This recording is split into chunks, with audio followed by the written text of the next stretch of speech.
But the question is, every time you don't get this kind of chamber height, this you will get in young patients, correct? In older patients, what happens? It will be like this. What is this called? Obliteration of the pulp chamber because of constant irritation to dentine. In older patients, be very careful. You will see this in the X-ray. The moment you see the X-ray, that's why I said pre-operative X-ray is so very important. What I see, I also see the pulp chamber height. The moment I see it is obliterated, then my burr size will change. You can't use the same burr size. Once you land up here, then you are in a very different zone. You get panic and things go in a different direction.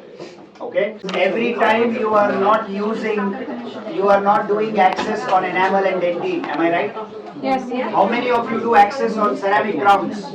So if you see here, I have a round diamond, I have a metal cutting, I have a carbide, I have a trans metal, I have a gate sklidden.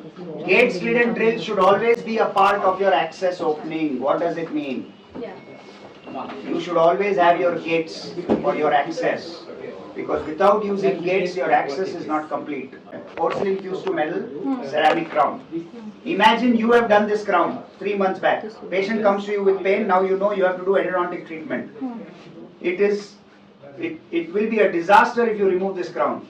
What does concept say? You've got to do your access through the crown. Because now the patient will question, Doc, you did the crown just 3 months back. Why the hell are you removing the crown now?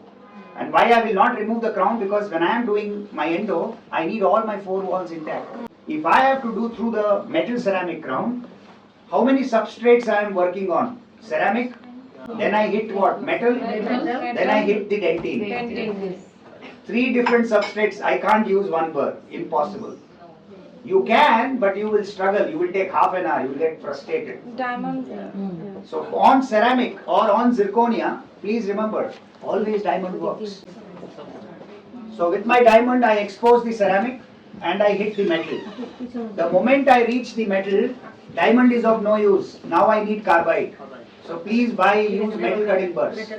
So with metal cutting burrs, it will just zip through in few seconds, and now I reach dentine. And for dentine, what I require is a carbide. Okay, so these are all complicated cases. Make sure you have the right tools to make things easy for you. And once I open up, my access is still not complete. You see? What? Because I have not still opened up my orifice. That's why I told you gates, sklidden drill is a very important tool in your access opening. Without gates, your access is not complete. So what I do, I use my gates. Remember, gates is the most safest instrument. Even if it fractures in the canal, you can remove it very easily, unlike a file. Because the weakest point is somewhere here. This is where it will break. So easily you can remove it with a tweezer at around 7 to 10,000 RPM. Okay, that's what I'm looking at. And always use from larger to smaller size. So start with number 3, then number 2, and then number 1. You just need 3 sizes. Don't buy 4, 5, 6. 4, 5, 6 are too huge. You will remove a lot of dentine. The tooth will get weak. Okay. So for molars you do 3, 2, 1. For premolars 2 and 1. That's enough. Even for anteriors 2 and 1. Okay. So with gates I just go in and out motion. In and out. In and out. Okay. It's brushing motion. And this is how I open up my coronal orifice. This, according to me, is the most important step of your access, because please remember, the coronal 1/3 is like a bottleneck. Always in most of the patients, it's like a bottleneck. So what happens is, usually you will feel some tightness. Your file is actually not going till the full length. Why does that happen? Because you have not opened up the coronal third. So now if there is a bottleneck, what I do, I open up like this, and now my file slides in easily. Okay, and after this, one important step, very important step, after I have opened up my orifice, what do? There is something called as sodium hypochlorite wash or bath. Now you keep your sodium hypochlorite in the chamber for 3 minutes. How much? 3 minutes. 3 minutes. This is called sodium hypochlorite bath. Now why I need to keep sodium hypochlorite for 3 minutes? Because now sodium hypochlorite in this 3 minutes will help you extirpate all the pulp. So then you'll see all the pulp will come up, all the debris will come up. Otherwise, what if you don't do this step and if you start pushing your file, you will create block in your canals. So all the pulp tissue, you will create a pulp stump. And now no matter what, you cannot remove because it's collagen. Is it very clear? Never put a file until you do 3 minutes of sodium hypochlorite bath in every case. 3 minutes, just wait. Leave it in the chamber. No hurry. You can arrange all your instruments later. Is it with 3% or 5%? That depends. I would prefer a 3%. 5.25% is considered to be a little more harsher, okay, So according to literature, because it will weaken the dentine, it will reduce the hardness. So 3% is what is advised. Okay. Sir, with glide and the hypochlorite mixture is it's possible? Pardon? I have still not started instrumentation. You got my point? Access sodium hypochlorite bath. Here I could give you one more important tip. Whenever you are doing sodium hypochlorite bath, do with warm sodium hypochlorite. So you can tell your assistant to warm. Usually we get warmers, or you could use those sterilizers we used to warm, sterilize the instruments earlier days. You could warm it, or you take hot water, put all the syringes in hot water, then use it. Now I will start my instrumentation. Until here I will not instrument. Okay? And the first instrument you will place in every canal, mostly the molars, is a number 10 K file. Yeah. First instrument, always number 10. Don't use 15. Number 10. Number 10 is actually telling you which way to go. Right? So as I told you yesterday in my lecture, when I am going with number 10, I am teasing my file. See, this is the motion. Tease, tease, tease. Never push. Never go like this. Place till where it goes, and then you tease. 30 degrees, 30 to 45. Watch winding. This is how you go. Okay? Before you place the file, always pre-curve it. This is extremely important because you don't know which direction the curve is. Your X-rays will not show you. They will not show you. It's only tactile sense. So I'm going to pre-curve a little bit, and then I go tease, tease, tease, tease, tease, tease, tease. Okay? And then if the 10 is very tight, if you feel, usually every tooth has a tentative working length. For example, I know if I'm working on mandibular first molar, distal are always 20, 22, mesials are 18 to 20. I know. So that much it should go. If it is not going, that means the canal is tight. So then I go back and go to my smaller files. 8, then 6, and then again 8, and then again 10. Is it very clear? Yeah. So before using rotary, your 10 has to be super loose. Never use rotary if your 10 is very tight. You will always fracture your rotary instruments. You will separate them. And then it's embarrassing, okay? Never do that.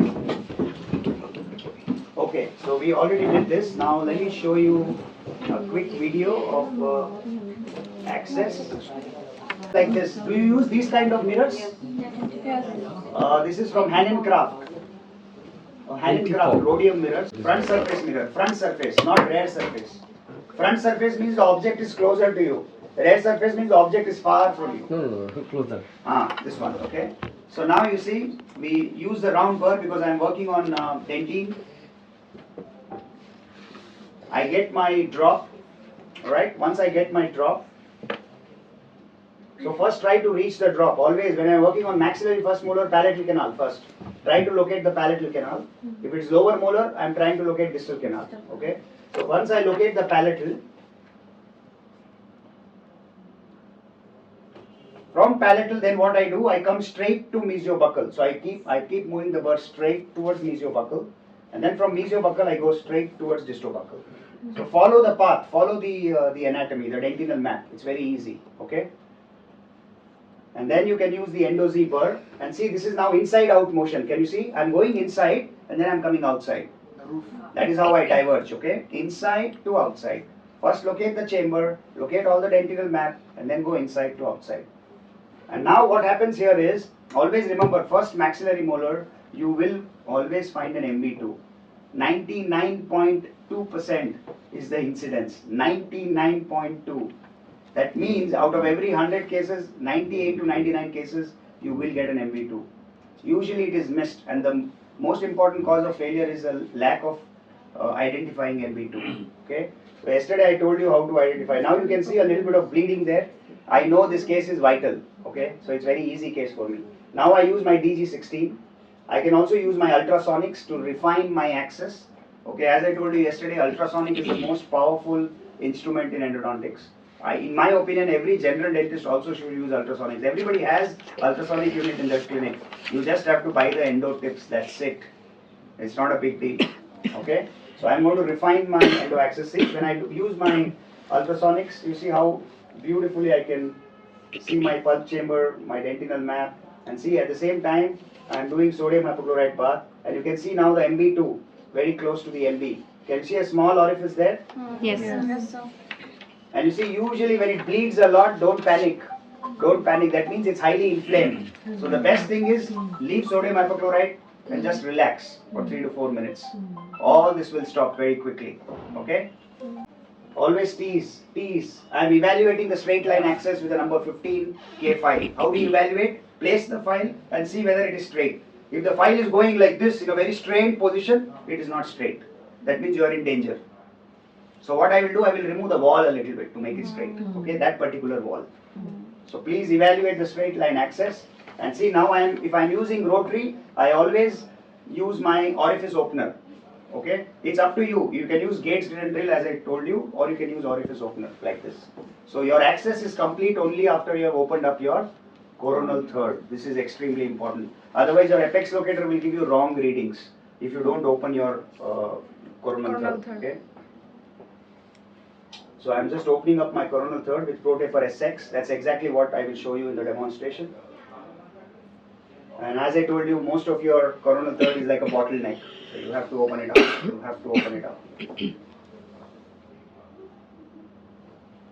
Okay. Again, I evaluate my straight line axis. Now, once my axis is straight, then I place my rotary. Okay. Whatever rotary system you use, please follow a few important things. Number one, rotary should not be dry in the canal. Rotary should not be more than 3 to 5 seconds in one canal. Rotary should always go with irrigant and lubricant in the canal. Okay, every time you place a rotary, please follow the instructions of the torque and the speed. Every system has a torque and a speed. Don't take this easy, this is very, very important. Most of the ProTaper systems work with a 300 RPM and 3 torque, 3 newtons per centimeter square. Okay, some may vary, Colteam may 2 to vary, 3. other companies will vary. Okay, so please do this shift when you are working. Never do dry. Have a lot of your glide, your RC prep, and irrigation in the chamber when you are working with rotary. Whenever you go from one rotary to the other rotary, please do something called as recapitulation and re-irrigation. These 2 R's you cannot forget. Recapitulate, re-irrigate. Suppose I use one rotary file and now I want to go to the next rotary file. In between these 2 rotaries, I have to do with my number 15, recapitulate smaller files, see whether there is no block. Okay, check the patency and then re-irrigate. Okay.